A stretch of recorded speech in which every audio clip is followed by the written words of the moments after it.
In this video, I am going to summarize my key takeaways from reading the book 5 Love Languages. Humans, by nature, want to feel loved by others. Your partner's behavior is vastly better when they truly feel loved as opposed to when they don't. A lot of conflict in relationships arise because the partner doesn't feel loved. This book gives a good framework to think about how you can focus your efforts in a relationship efficiently so that the other person feels loved. Imagine a couple.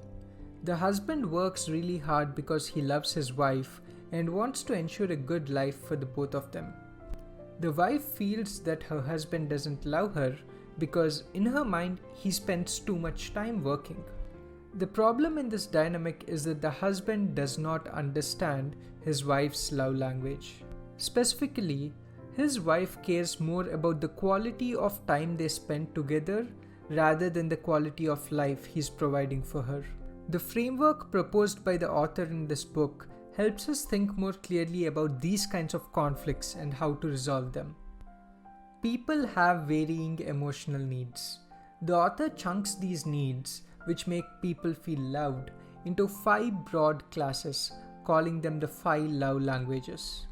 People value each of these languages to varying extents, but you can get very far by just understanding your partner's primary love language and acting in accordance to satisfy that need.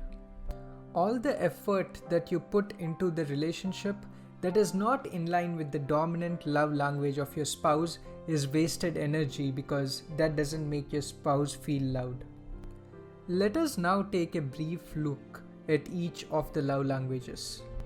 Number 1. Words of affirmation. This is when people feel loved when they hear kind and encouraging words from their loved ones. Number 2. Quality time. This is when people feel loved when their partners give them time with full attention and doing interesting activities together. Number 3. Receiving gifts. This is when people feel loved when their partner gifts them things. It makes them feel special and valued. Number 4. Acts of service.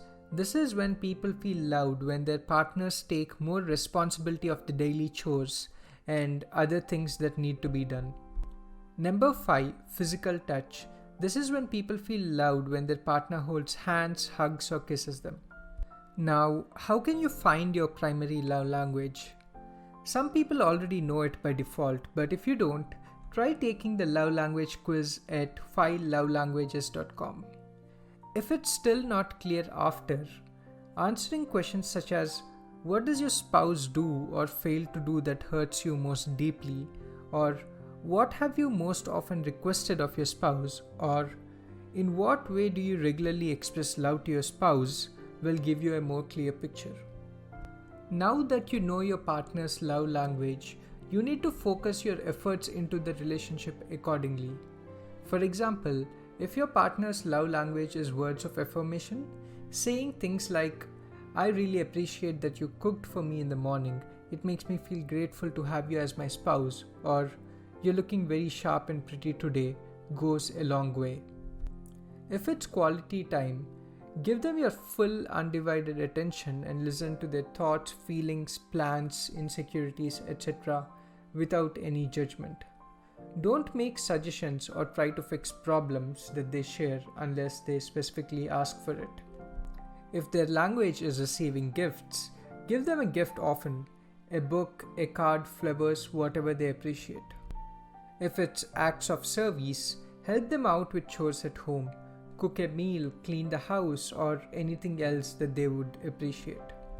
If it's physical touch, you could hold their hands often or give them long hugs. But one often argues, "My love language is different from my partner's. That kind of expressing love doesn't come to me naturally." The author would say that you would still need to learn to speak your partner's love language. If it doesn't come to you naturally, just do it often enough so that it becomes natural.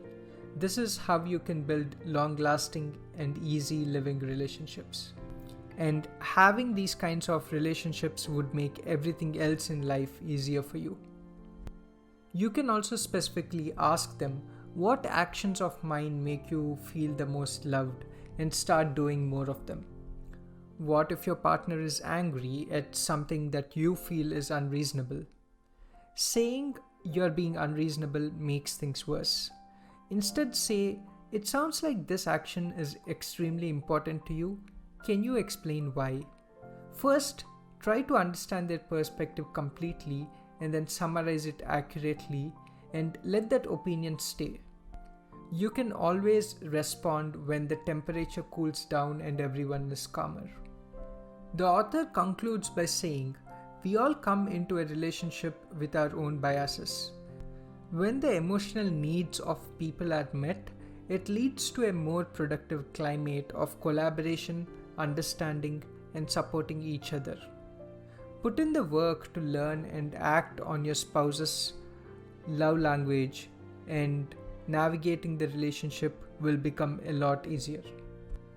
These are my main takeaways from reading the book 5 Love Languages. Let me know what you think in the comments below.